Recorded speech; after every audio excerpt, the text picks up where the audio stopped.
Hey everyone, welcome back. In today's tutorial, I'm going to walk you through how to create a brand new audience in Mailchimp.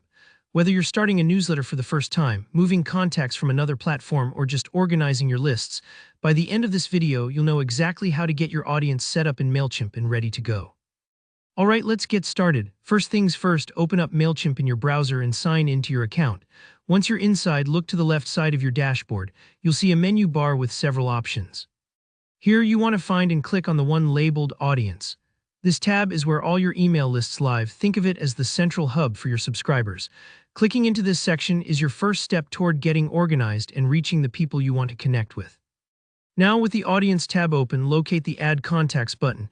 It's typically easy to spot near the top of the page, and this is where you tell Mailchimp, "Hey, I have new people I want to talk to." Go ahead and click on that.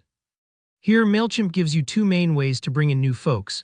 You can either import a bunch of contacts at once, or you can manually add a single contact. Let's talk about both options so you can decide which works best for your situation. If you already have a list of contacts, maybe from a spreadsheet, another email service, or even from a sign-up sheet, you'll probably want to use the Import feature. Click on Import Contacts. Mailchimp will give you a few choices here. You can upload a CSV file, which is simply a type of file that can hold your contacts' emails, names, and any other info you've collected. If you've ever worked in Excel or Google Sheets, you're already halfway there. Just make sure your file is saved as a CSV, then upload it when prompted. If you don't have a file, Mailchimp also lets you copy and paste your contacts right into their system.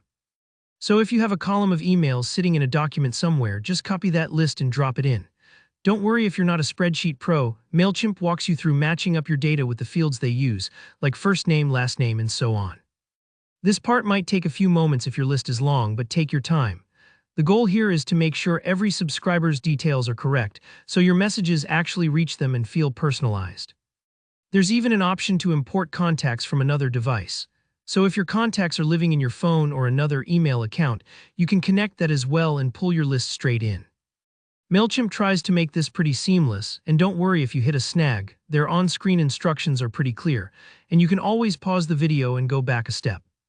Now, if you just have one or two people you want to add, maybe you just collected an email at your latest event or received a sign-up via text, choose the Add a Single Contact option instead. This method is super straightforward. You'll need to enter some basic info, usually a name and an email address, along with any additional details you want to keep on file. Think of it like adding a new contact to your phone. Once you've filled in those details, just save and that person will be added to your audience right away. And really, that's all there is to it.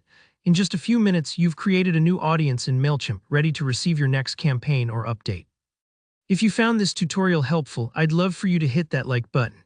And if you have any questions about Mailchimp or email marketing in general, leave a comment below. I'm always here to help. Don't forget to subscribe if you want more easy, step-by-step guides like this. Thanks for watching, and I'll see you in the next video.